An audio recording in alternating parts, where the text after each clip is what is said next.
Hello friends, আশা করি তোমরা সকলে খুব ভালো আছো। মনের কিচেনে তোমাদের সবাইকে জানাই অনেক স্বাগত। তোমরা কি লাউয়ের খোসাগুলো ফেলে দিচ্ছ নাকি শুধু ভাজি করে খাচ্ছ? আমি কিন্তু আজ তোমাদের একদম লাউয়ের খোসা দিয়ে একটা দারুণ রেসিপি করে দেখাবো। একদম নিরামিষ, খেতে খুবই টেস্টি, একদম হালকা, কোনো মশলা ছাড়া আমি কিন্তু লাউয়ের এই চোচাগুলো রান্না করে তোমাদের দেখাবো। তো সবার প্রথমে আমি কিন্তু লাউয়ের চোচাগুলোকে ঝিরি করে কেটে নেব। লাউয়ের খোসাগুলো তো কাটা হয়ে গেছে, এটা যতটা সম্ভব কিন্তু খুব ঝিরি করে কাটতে হবে।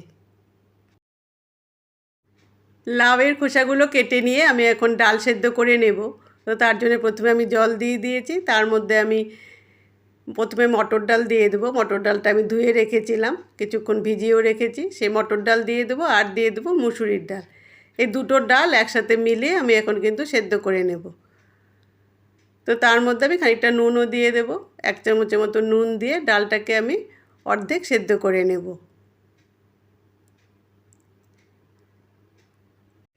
এই রান্নাটা করা এত সহজ, কিন্তু খেতে খুব টেস্টি। কোনো রকম মশলা নেই, একদম হালকা খাওয়া যারা পছন্দ করে, নিরামিষ হালকা খাওয়া, এই ধরনের খাওয়া, এটা কিন্তু অনেকটা পুরনো, অনেক দিনের পুরনো একটা খাওয়া এটা। যারা এই ধরনের খাওয়াগুলো পছন্দ করে তারা কিন্তু এই খাওয়াটা একবার ট্রাই অবশ্যই করতে পারে। তার ডালটার থেকে যখন এরকম ফেনা উঠবে তখন কিন্তু এই ফেনাগুলো ফেলে দিতে হবে। এই ফেনাগুলো খাওয়া শরীরের পক্ষে একদম ভালো নয়। তো ফেনাগুলো কিন্তু মাঝে ভেবে পরিষ্কার করে দিতে হবে। মুসুরির ডাল সেদ্ধ হতে তো খুব বেশি সময় লাগবে না, মটরের ডালটা সেদ্ধ হতে একটু সময় লাগবে। তো আর খানিকক্ষণ এভাবে আমি কিন্তু ফুটিয়ে নিয়ে এরপর আমি এর মধ্যে লাউয়ের চোচাটা দিয়ে দেব। ডাল যখন অর্ধেকটার মতো সেদ্ধ হয়েছে তখন আমি তার মধ্যে লাউয়ের খোসাটা দিয়ে দিয়েছি। তো লাউয়ের খোসাটা দিয়েও এখন এই ডালের মধ্যে কিন্তু খানিকক্ষণ আবার সেদ্ধ করে নেব। এটা সেদ্ধ হতে একটু সময় লাগবে। ডালটা যেমন মোটামুটি সেদ্ধ হয়েছে 15 মিনিট, আর এখন আবার কিন্তু 15 মিনিট আমি লাউয়ের খোসাটা দিয়েও সেদ্ধ করে নেব। এইভাবে ডালের মধ্যে খোসা খানিকক্ষণ সেদ্ধ হয়ে যাওয়ার পর এরপর আমি এর মধ্যে দিয়ে দেব 2টো চেরা কাঁচা লঙ্কা, স্বাদ অনুযায়ী নুন, আর দিয়ে দেব হলুদ। এর আগে আমি ডাল সেদ্ধর সময় নুন দিয়েছিলাম, তো এখন যেহেতু লাউয়ের খোসাটা দিয়েছি তার জন্য কিন্তু খানিকটা নুন দিয়ে দিতে হবে। তা সমস্ত কিছু দিয়ে খুব ভালোভাবে মিশিয়ে নিয়ে আবার বেশ খানিকক্ষণ কিন্তু সেদ্ধ হতে হবে, কেননা দেখে বোঝাই যাচ্ছে যে এটা এখনও কিন্তু সেদ্ধ হতে অনেকটাই বাকি আছে। তা কম আছে কিন্তু ঢেকে ওইটাকে সেদ্ধ করা যাবে।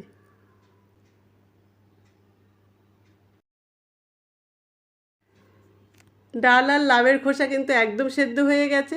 আমি এখানে 2 রকম ডাল নিয়েছি, তার কারণ মুসুরির ডাল কিন্তু একদম সেদ্ধ হয়ে গেছে, আর মটরের ডাল দেখো সেদ্ধ হয়েছে কিন্তু এখনও গোটা আছে। এই রান্নাটা কিন্তু এভাবেই খেতে বেশি ভালো লাগে। তার খানিকক্ষণ খুব ভালোভাবে মিশিয়ে নিয়ে কিন্তু এখন এটাকে আমি নামিয়ে ডালটাকে ফোড়ন দিয়ে দেব। এখন আমি সেদ্ধ ডালটা নামিয়ে নিয়ে গ্যাসে কড়াই বসিয়ে দিয়ে তাতে পরিমাণ মতন তেল দিয়ে দিয়েছি। তেল গরম হয়ে গেলে তার মধ্যে আমি শুকনো লঙ্কা আর কালো জিরে ফোড়ন দিয়ে ফোড়নটাকে বেশ খানিকক্ষণ কিন্তু ভেজে নেব। এই রান্নায় কিন্তু আর কিছু ফোড়ন দেওয়ার দরকার নেই। এই শুকনো লঙ্কার কালো জিরের ফোড়নের যে গন্ধটা সেটাই কিন্তু এই ডালের মধ্যে বেশি ভালো লাগে। এটা যেহেতু আমি নিরামিষভাবে রান্না করছি তাই এর মধ্যে আমি কোনো পেঁয়াজ ফোড়ন দেব না। পেঁয়াজ দিয়ে কিন্তু এই ডালটা খেতেও বেশি ভালো লাগে না।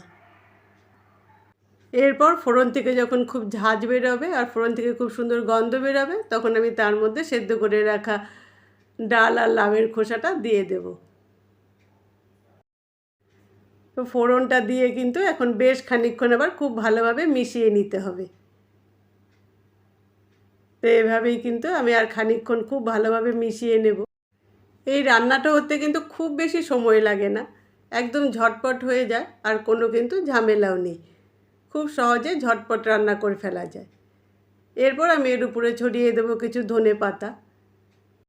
তো এখন এই ধনেপাতাটা দিয়ে ডালের সাথে কিন্তু খুব ভালোভাবে মিশিয়ে নিতে হবে, আর ডালটাকে বেশ খানিকক্ষণ কিন্তু আবার শুকিয়ে নিতে হবে, কেননা এটা লাউয়ের খোসা দিয়ে ডাল চচ্চড়ি হচ্ছে। তো তার জন্যে ডালের জলটাকে আরও অনেকটাই শুকিয়ে নিতে হবে।